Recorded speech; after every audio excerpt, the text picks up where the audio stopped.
Assalamualaikum warahmatullahi wabarakatuh. Apa kabar sahabat? Bertemu lagi dengan Wilda dalam suluk motivasi dari Saung Santri Inayatullah.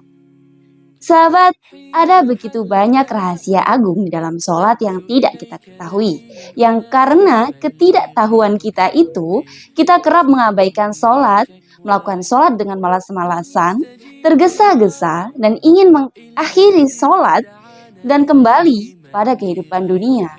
Maka tidak aneh bila kita melihat banyak di antara kita, bahkan mungkin kita sendiri, melakukan sholat seperti ayam yang mematuk. Lalu kita beranjak begitu saja tanpa berzikir ataupun beristighfar. Ibnu Ajibah dalam Iqaz al-Himam menyebutkan bahwa arti mendirikan sholat adalah melakukan semua rukun dan sunnahnya, disertai keadaan lenyap dari diri dan melihat zat yang dituju dalam sholat. Dan di dalam sholat, yang penting bukanlah keberadaan sholat secara lahiriah dan gerakan anggota tubuh, tetapi bagaimana mendirikan sholat secara benar. Sahabat, di dalam Quran surat Al-Ankabut ayat 45, Allah Subhanahu wa taala berfirman, A'udzubillahi minasyaitonirrajim. Innas sholata tanha 'anil fahsya'i wal munkar. Shadaqallahul adzim. Yang artinya sesungguhnya sholat itu dapat mencegah perbuatan keji dan munkar. Mengenai ayat ini mengutip perkataan Ibnu Athaillah yang mengatakan bahwa keadaan diri kita bisa diukur dan dinilai melalui sholat kita. Jika kita bisa meninggalkan berbagai hal duniawi, termasuk diantaranya perbuatan keji dan munkar, maka itu berarti kita telah mencapai tujuan sholat dan kita termasuk dalam golongan orang-orang yang akan berbahagia di dunia dan di akhirat. Tetapi bila tidak, maka hendaklah kita menangisi diri kita karena kerugian yang kita dapatkan. Mengapa harus seperti itu? Sahabat, sholat adalah munajat hamba kepada Tuhannya, baik dengan hati ataupun dengan lisannya.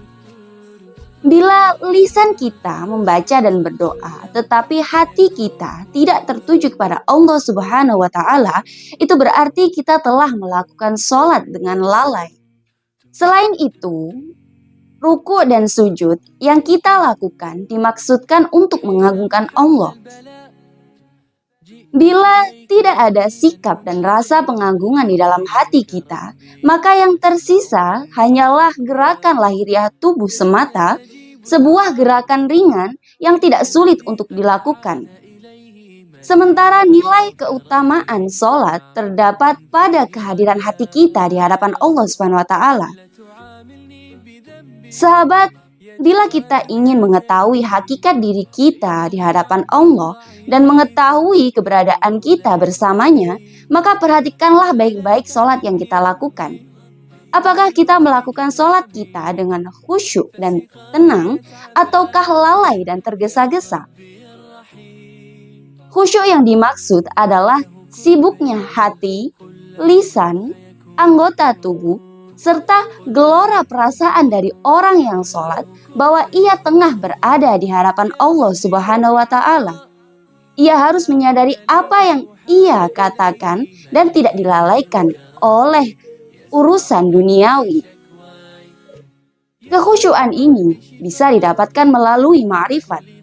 Semakin kita mengenal Allah, kita mengenal berbagai karunia yang telah dilimpahkannya kepada kita, maka hati kita akan semakin khusyuk. Sebaliknya, bila hati kita lalai, maka kita pun akan jauh dari khusyuk.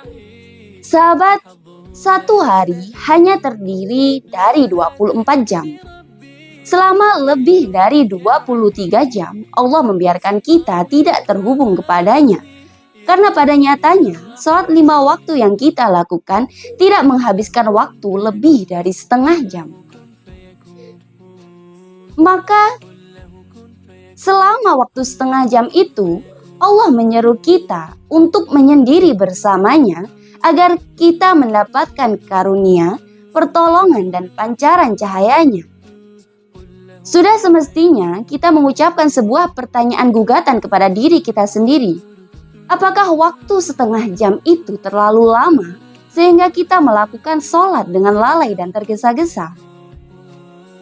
Alangkah baiknya bila mulai sekarang kita melakukan sholat dengan khusyuk dan tenang. Lalu, bila telah selesai, janganlah langsung terburu-buru beranjak. Duduklah sebentar untuk berzikir, memohon ampunan kepada Allah atas segala dosa dan kekurangan yang telah kita lakukan, serta memohon kepada Allah agar Ia menerima sholat yang kita lakukan. Sekian, semoga bermanfaat. Wallahu a'lam bishawab. Wassalamualaikum warahmatullahi wabarakatuh.